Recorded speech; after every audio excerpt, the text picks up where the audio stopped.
Welcome to Love and Other Investments, where we talk about finances, but more importantly, how finances impact relationships. My name is John, and I'm a financial planner. And my name is Jeff, and I'm a licensed marriage and family therapist. Hey, I'm John. And I'm Jeff. Welcome to Love and Other Investments. What's on topic for today?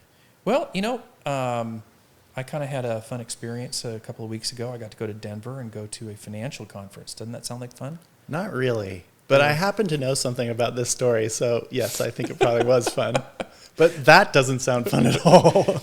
Other than the fact that it was about 20 degrees cooler than where I currently live, it was not a lot of fun. But I did come away with a few things. Okay. And I went to a breakout session, and the presenter did a really good job, and he was talking about, everybody was there to learn about how to grow their business and serve their clients better. And, he was offering the typical list of, how to move forward. And he said something that really kind of perked my imagination. And he says, you never start at step one.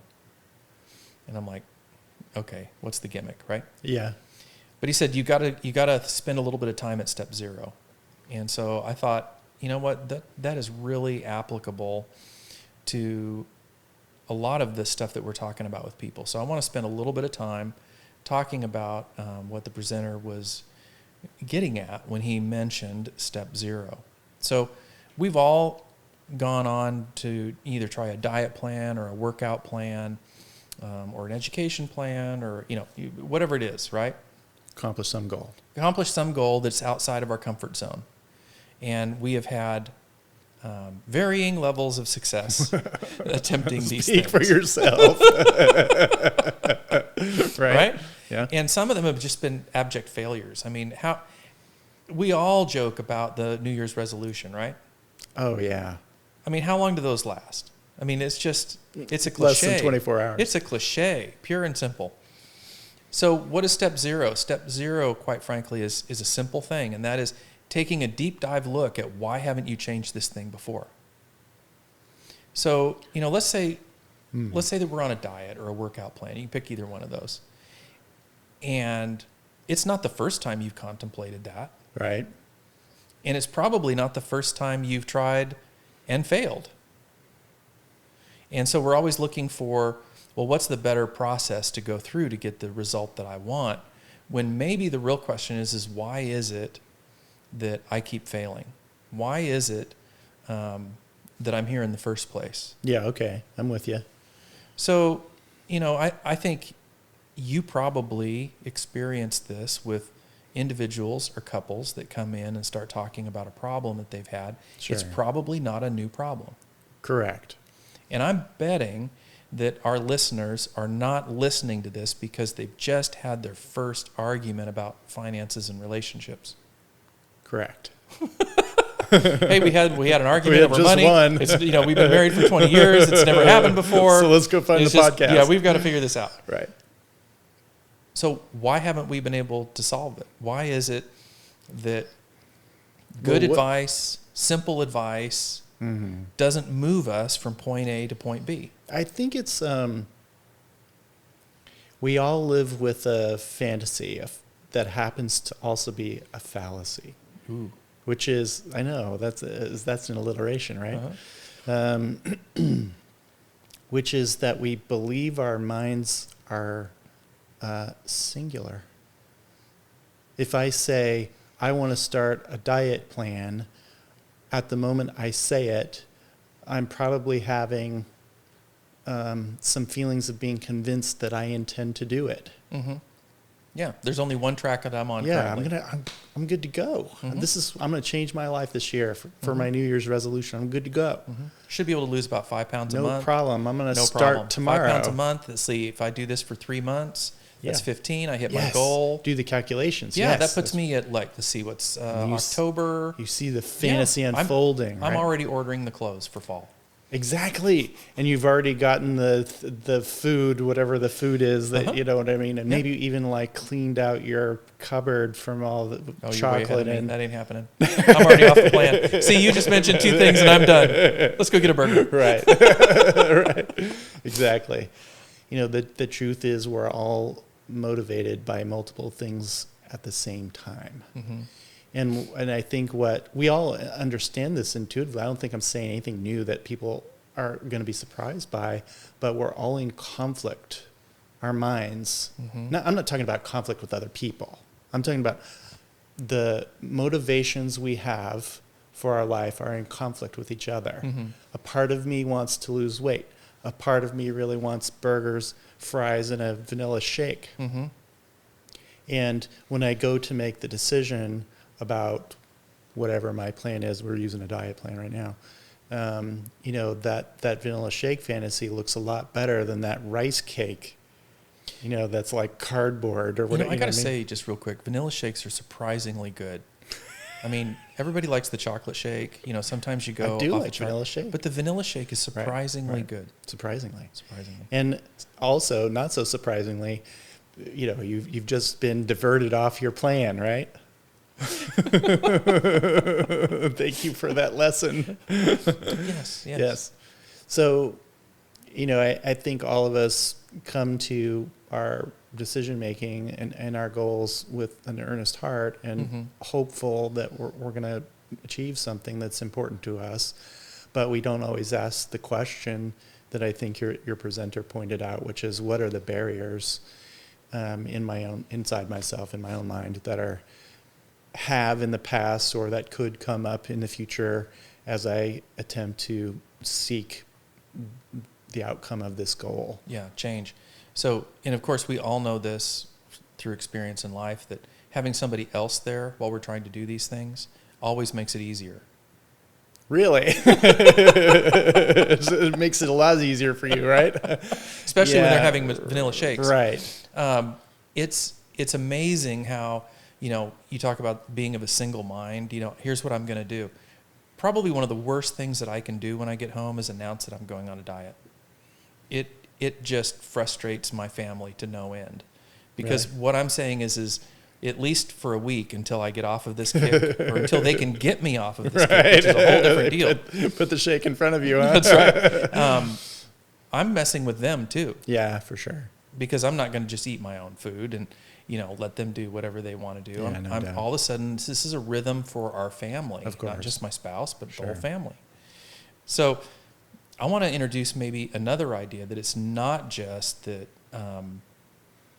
I've got all of these internal conflicts going on, but maybe there's also the idea that this success that I'm hunting for, I don't really have a strong reason to do it yet. I think that's really a significant part of this.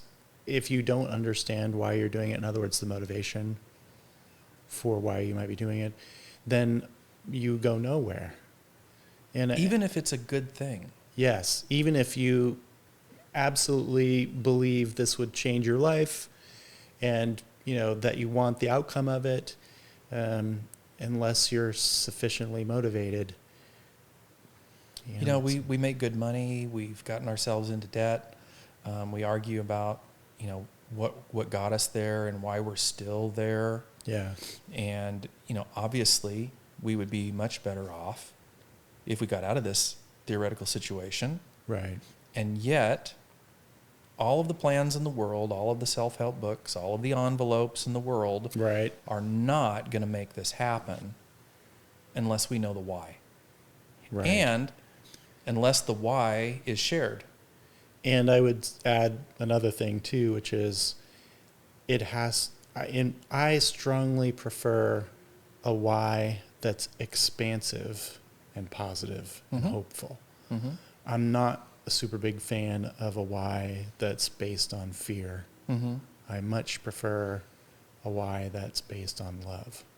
That's a huge idea. I mean, how many times have we said, you know what, if I don't get in shape, this bad thing's going to happen. Yeah, I'm gonna have a heart attack or whatever. If I don't, lose this amount of weight, I'm going to feel bad about myself. Yeah. Versus, you know what, if we got out of debt and kind of got control of our finances again, think of the things that we could do together as a family because we want to. Well, Think of and the memories that we would take could it a create. step further, which is, what is the thing that you Yes. want to create? But not just think about Yeah, them, but right. list them. and Right. and narrow them down to the core things. I mean, that's what we've been saying since day one. Yeah. Is the idea of having shared values is in effect creating the why. And can you do that in 5 minutes? No. And in fact, that's a good reason why all of these things have failed for me in the past, is I skipped this initial step. It's obvious what needs to get done. I need to go to the gym and work out. It's obvious what needs to get done. I need to balance the checkbook. It's obvious what needs to get done. But when I skip the step of why, why haven't I? What are the obstacles that have been in front of me or in front of us? Yeah. And then what's the core motivation? What's going to drive me to not just do this one time, but to make this part of a new lifestyle? Right. What do I want to build? What do we want to build? Mhm. And that's where I think this really gets to. Yeah. And maybe you and I up to this point haven't done a great job of kind of helping people think through before you start, before you start this process. There needs to be some time spent on, well, why haven't we done it till now? This has been something that's been, rubbing us raw for 1 year, 3 years, 7 Yeah. years. And it's not, well, it's because of what you did. yeah. I think about this in a funny way, Mm-hmm. which is, we come to certain insights in life because life has unfolded in a way that we didn't control or couldn't predict. And that unfolding leads us to a moment like this, where we have like an insight, oh my gosh, I haven't recognized the barriers to why I, don't accomplish X goal, right? I haven't figured out what my why is, my motivation for getting that goal. The insight comes at the moment that you're ready. So some people are going to be listening to this and they're going to be like, that's not a big deal, I don't care, and they're going to turn it off, right? Which is okay. Sure. That's fine. And other people are going to be like, oh my gosh, their moment of unfolding, their life unfolding has coincided with the listening of this moment you and I are talking, and they're going to say, I need to be thinking about the barriers to accomplishing my goals and the motivations to get those goals done. So the timing of this, I think, is different for everyone. Sure. When we first started talking back when we were taking Taekwondo with the kids, Yeah. one of the first questions that I think, or comments that I made to you, is I bet both of us share an experience where we give good advice. Our clients agree that it's good advice. They agree to go home and work on that. And then when we get back together, we find that nothing's been done. Yeah. And you and I share that. Yeah. And we also share it internally, because we've given ourselves good advice. Sure. We've agreed to our good advice, Right. and then we haven't followed it. So we're not special, right? We are not. So, I think that's everybody's challenge. I have kind of this weird, way of thinking about it. I have a visual image of all of this, and I kind of think of waves in the ocean. And I think a lot about surfers sitting out on their boards, Mm-hmm. and they spend a lot of time sitting out there. Yeah, And I keep waiting. thinking, you're going to get eaten by a shark. Yeah. But that's my own issue. But, sitting out there waiting for what? The perfect wave. And they don't Yeah. want to get distracted, and they don't want to try to surf on a wave that doesn't have enough energy, right? Yeah. Because that won't be what they're trying to do. It'll be a fail. And part of the failure isn't catching a wave that's lesser than, it's missing the real wave. Yeah. If I take this one, right. then for the next 7 or 8 minutes, I'm out of the game, and I'm going to miss the wave that my buddy's going to get. And that's going to be the wave of the day. Yeah. And there's something, we've all watched ocean waves come in, and we know that there's a randomness to it.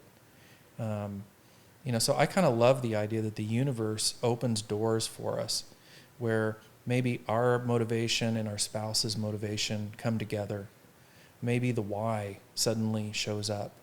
Yeah. But, we've been saying this from the very beginning, is curiosity is really important. If you can decide what's important to you, and you can be on the same page about that, and you can be talking about it, and it can be in the front of Yeah. your discussions, you may find, oddly enough, that eventually the wave shows up and off you go. Yeah. And I'd love to say that there's a way that, maybe you know what it is, from psychology, of how to make the wave happen. But I've never figured it out. I mean, I think the way to make the wave happen is to sit and wait for the moment. Mm-hmm. With clarity. With clarity and focus, and being, from my vantage point, by listening carefully, which I strongly recommend in relationships. Listening carefully is extremely valuable, and waiting for the moment to, let the insight come to you. Sometimes people will say the same thing over and over and over and over again, and spouses will be just like, I don't need to hear this in the 1,000th time. But surprisingly, sometimes there's a little difference, a tiny little difference in the 1,000th and first time. And sometimes those little moments of listening create a big insight. So I think it's really important to set the stage in a relationship, to allow your partner to speak and to listen carefully. So I want to wrap up today with an encouragement, and that is, if you've been battling, financial discussions in your relationship, if you're not where you want to be, and that can be on the income side or on the expense side, first off, believe that can change.